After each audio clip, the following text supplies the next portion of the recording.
In the history of guitar, Robert Fripp is among the all-time greats. Despite this, he was perfectly normal. He wore dark shades, didn't have wild hair, avoided love scandals, and never sought public approval. He was not looking for attention. He became an idol despite his reluctance to accept attention or praise. As a progressive rock pioneer, King Crimson breathed new life into every record with Fripp.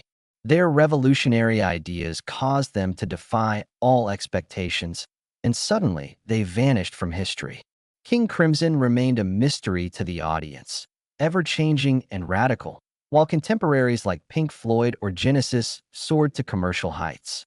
How did a reclusive, introverted man who never promoted himself or catered to his audience become the creative force behind a whole musical subgenre? Why did David Bowie, Brian Eno, and Peter Gabriel, among many others, seek out Fripp as a source of innovative musical insight? Robert Fripp never intended for his fame to last. His purpose in life was to unearth previously unheard noises. Childhood and teenage years. The peaceful English town of Vimborne Minster was the site of Robert Fripp's birth on May 16, 1946. Arthur Fripp, his father, was a reliable grocer who held fast to the principles held by the working class. Edith, who was his mother, was practical and hard-nosed. She would never admit vulnerability, not even in her own son. There was only work, duty, and quiet. The household had no musicians, no philosophical books, and no music room. Fripp indicated he didn't fully fit in with his surroundings from a young age. Around the ages of 4 and 6, he picked up reading and chess, and he frequently spent hours alone thinking about subjects that other kids his age never gave a second thought to. Topics such as the origins of time and the necessity of human solitude. Even though he wasn't disruptive or outspoken, young Robert struggled socially and didn't fit in at school. To his teachers, he was too intelligent to instruct, but too reserved to discipline. He felt like he had found a means to put his ideas into audible form when he unearthed his sister's guitar when he was 11 years old, a beat-up, neglected instrument stashed away in a corner. For Fripp, it was just a means of existing apart from the need to articulate himself verbally. He had no idea it was termed art yet. Fripp did not participate in after-school activities or have any close friends while he was a teenager. Rather, he read Kierkegaard, Nietzsche, and, later, G, and spent hours every day practicing guitar in his own unique way. A. Gurdjieff, Philosophers of Being and Will-Worthiness. It was peculiar even in his guitar playing. Fripp didn't enjoy performing and instead sought to understand how sound could represent intangible ideas like space, identity, and so on. Fame was never in his sights. Years later, in an interview, he mentioned that he was determined to become an accountant when he was 15 years old, a career path that was supported by his family.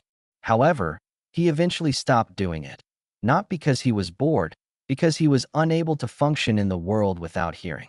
His parents, who thought the arts were for wimps, were shocked by the choice. Fripp instituted rigorous regimens for himself during this time, setting specific times each day to meditate, write in-depth journal entries, research, and practice. Tobacco, alcohol, and social events were all taboo for him. He continued this practice into his late 80s, rising early every morning to meditate in silence. I do not envision me playing guitar. I am an individual in quest of music. In a master class, Fripp once informed his students that the guitar is only a tool. Tragedies did not overshadow Robert Fripp's formative years. However, a new way of thinking and a peaceful seclusion lay beneath the surface.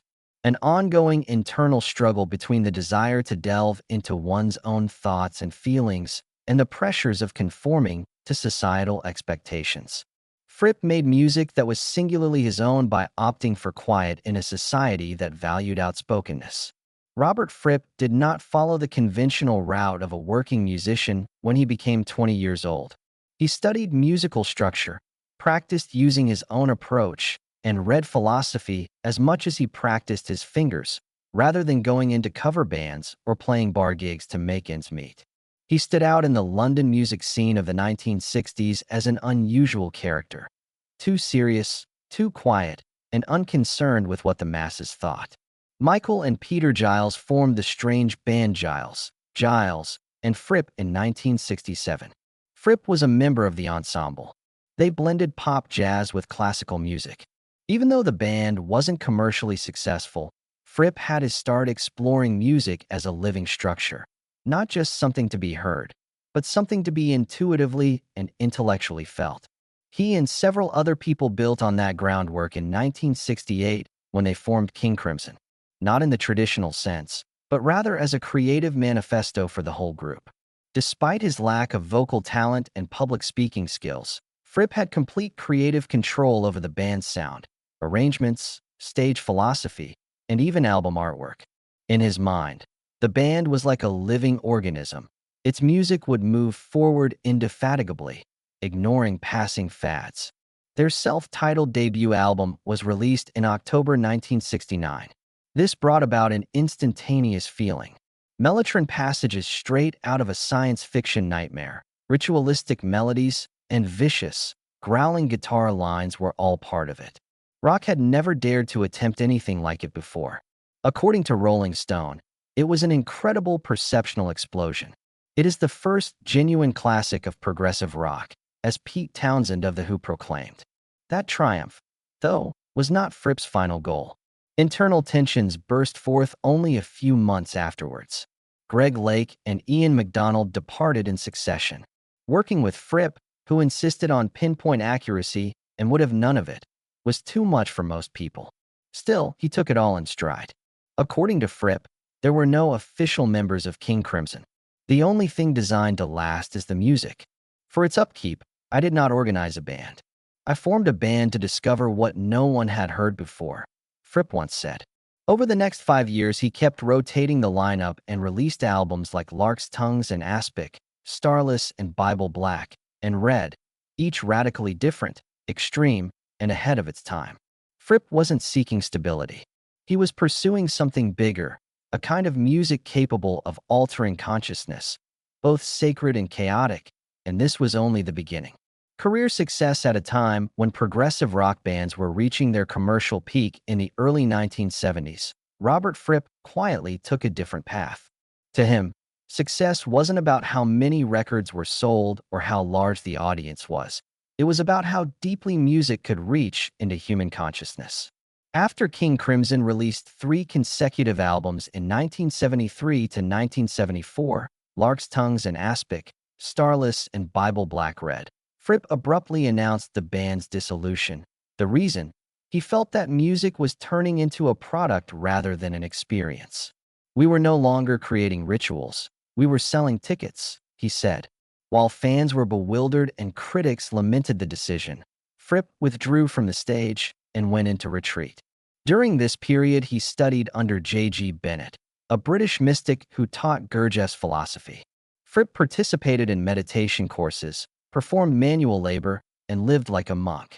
He saw this as a process of cleansing the artist's mind so he could return to music untainted by ego.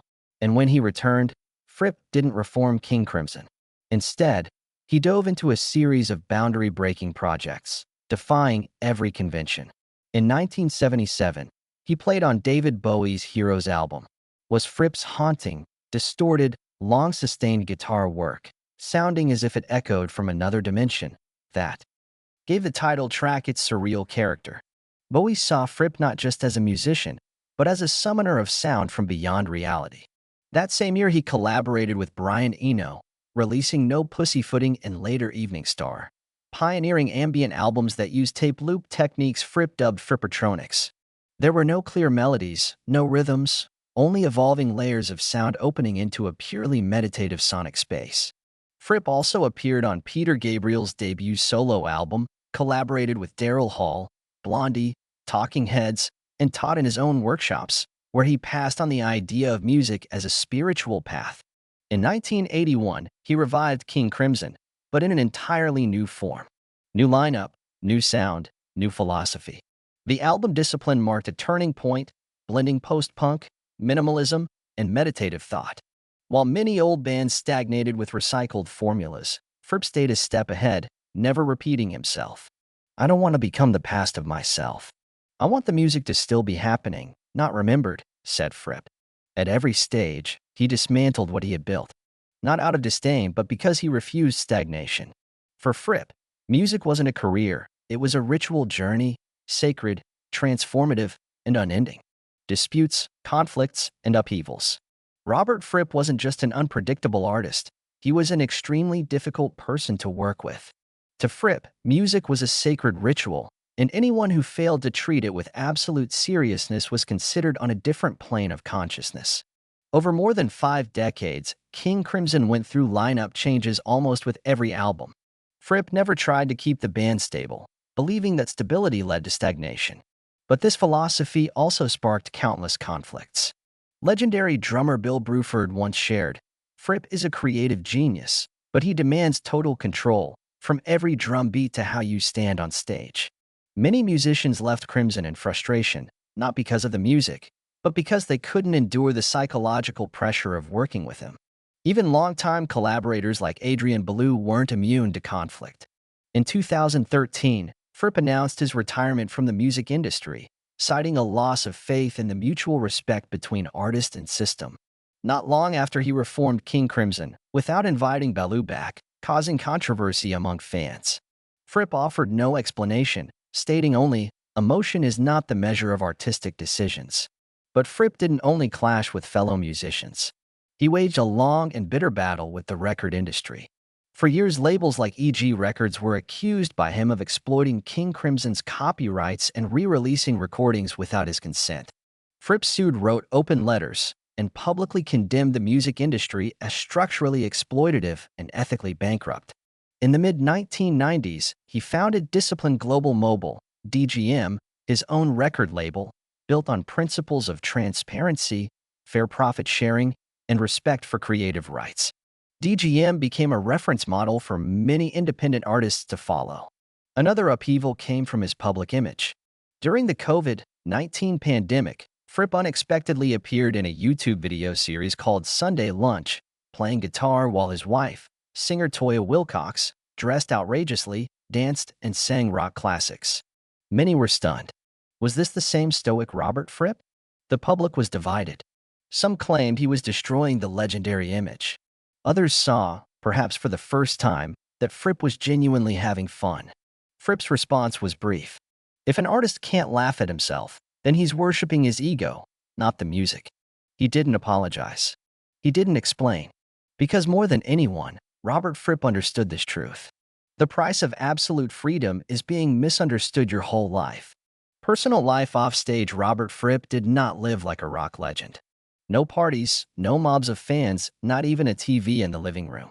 He lived like a modern-day hermit, waking at 6 a.m., practicing guitar in silence, meditating, reading philosophy, and recording every thought in fountain pen into worn leather-bound notebooks. But his personal life was not entirely solitary. In 1986, Fripp married singer-actress Toyah Willcox, a rebellious punk icon of 1980s Britain. It was a marriage no one saw coming. He, stoic, introspective, disciplined; she, fiery, free-spirited, unafraid to wear bright red lipstick and belt out, "Wanna be free," in the middle of a crowded street. They lived together in an old house in Worcestershire. Secluded, timeless, filled with books, instruments, and sunlight. No children, no scandals, no display. For over 3 decades, they've kept their life private. No music industry galas, no stepping into the celebrity circus. But within that quiet world, they shared one vital thing: absolute respect for individual freedom. Fripp once said, "Toyah doesn't need me to fully understand her. She needs me to allow her to be herself, and vice versa." While he immersed himself in experimental music projects, she acted in theater, appeared on television, wrote books, and painted. They didn't do everything together in the usual sense, but they were each other's safe place to return to. In 2020, as COVID-19 spread in the UK went into lockdown, Toyah had a quirky idea: film YouTube videos of the two of them performing rock songs in their kitchen. Fripp initially refused, but then agreed. Not for the music, but for her. And so the Sunday Lunch video series was born, featuring a sharply dressed stoic Fripp playing Metallica riffs on guitar while his wife danced wildly, dressed up in absurd costumes and shouted cheeky lyrics. The videos went viral, viewers laughed and scratched their heads. Was this really the cold, distant Fripp from King Crimson? He didn't care. This was how he expressed love, not through words, not in grand romantic gestures, but by giving the one he loved the freedom to live fully in her own way. Robert Fripp's personal life wasn't a gentle ballad. It was a counterpoint between stillness and motion, between meditation and rebellion, between philosophical silence and bursts of laughter echoing from the kitchen. And perhaps only in that life his music finally rests in peace. Legacy and influence. Robert Fripp never set out to become a legend, but by refusing to be an icon, he became the icon of refusal itself. In a music world where success is often measured by charts and follower counts, Fripp left behind a different legacy: radical creative independence and a musical philosophy no other artist has managed to replicate. Fripp's first and greatest impact was on progressive rock. King Crimson wasn't just a pioneering band in the genre. It was a continuous laboratory where rock, jazz, classical, ambient, noise, and even meditation collided, experimented, and transformed. Every album was its own universe, never repeated. Without King Crimson, there might not be Tool, Dream Theater, Porcupine Tree, or even Radiohead. Steven Wilson, leader of Porcupine Tree, once said, "King Crimson is the unfinished map of progressive rock, and Fripp is the one who drew every line with his own hands." But Fripp's influence extended beyond sound. He left behind an ideology where the artist isn't someone who pleases the market, but one who searches for truth through every note. Through his label Discipline Global Mobile, DGM, he championed transparency in earnings, defended artists' rights, and opposed the exploitation of creative intelligence for profit. In numerous writings and lectures, he emphasized, music is a moral act. If it's not honest, it dies before it's ever heard. His guitar craft school, founded in 1985, was another major legacy. It didn't just teach technique. It was a spiritual journey where students were trained in posture, breathing, silence, and how to listen to sound as a living being. Many renowned artists attended and later called it a meditation school through sound. Fripp also helped pave the way for modern ambient music, especially through his albums with Brian Eno, like No Pussyfooting and Evening Star. His Frippertronics technique, using tape loops to layer sound, would later influence everyone from Aphex Twin to Nine Inch Nails. And yet, perhaps Fripp's greatest legacy doesn't lie in any recording. It lies in the idea that an artist can live outside every system simply by staying true to their path. No media campaigns, no shouting for attention, just a guitar, an independent mind, and the courage to say no. A single honest note can outlast a fake career that spans 40 years, Fripp once wrote.